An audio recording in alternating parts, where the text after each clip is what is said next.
माँ गंगा का जो महत्व है वो जगत में कहीं नहीं है।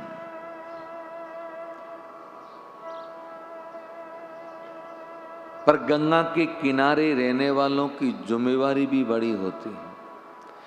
तीर्थ में रहना कल्याणकारी है और एक तरफ से तीर्थ में रहना गड़बड़ भी है।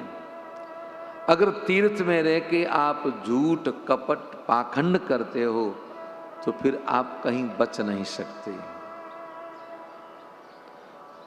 और अन्यथा आप तीर्थ पे जाते हो। ऐसे माँ गंगा पापों को हरती है, पर गंगा के किनारे जाके अगर कोई पाप करता है वहां रह के, तो उसको फिर माँ गंगा भी नहीं हरती है।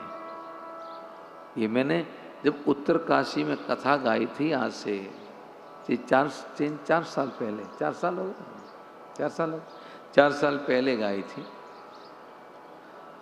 तो वहां के निवासियों को यही कहा था, मैंने कहा बड़े भाग्यशाली हैं जो आप माँ गंगा के इस पावन तट पे निवास करते हैं।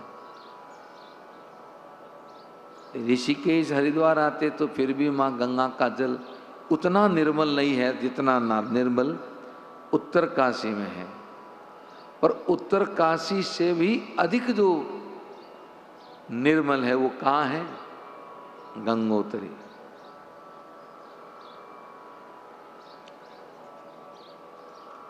वहाँ प्राकृतिक आपदाएं भी आती रहती हैं। कल हमने बात की थी, थोड़ा मैं भी चिंतित हुआ क्योंकि उत्तरकाशी में कथा गाई तो वहाँ बड़े मानस प्रेमी हमारे भी कई लोग बैठे हैं। तो फिर मैंने नौटियाल जी से बात की तो उन्होंने कहा कि महाराज हर्षिल जो उत्तरकाशी से ऊपर जाता है मार्ग, करीब आधे घंटे के बाद की बात, हर्षिल के पास ये धराली गांव जहां कल बादल फटा और उससे भयावह पहाड़ दरक के जो माँ गंगा का जल आया, जो मलबा आया, उसमें करीब करीब पूरा गांव उस दलदल में समा गया। अब उनमें कितने लोग हताहत हुए, अभी कितने लोग गुमशुदा हैं, कितने मलबे में, इसका अभी तक कोई, क्योंकि पानी भी तो लगातार गिर रहा है, बरसात भी तो हो रही है, तो उस कारण रेस्क्यू भी नहीं हो पा रहा है। पर जो भी घटना हुई उस क्षेत्र के लोग हमें सुनते हैं। उत्तरकाशी में जब कथा गाने गए तो वहाँ से भी कई लोग आए थे। तो मैं व्यासपीठ से आज उन जो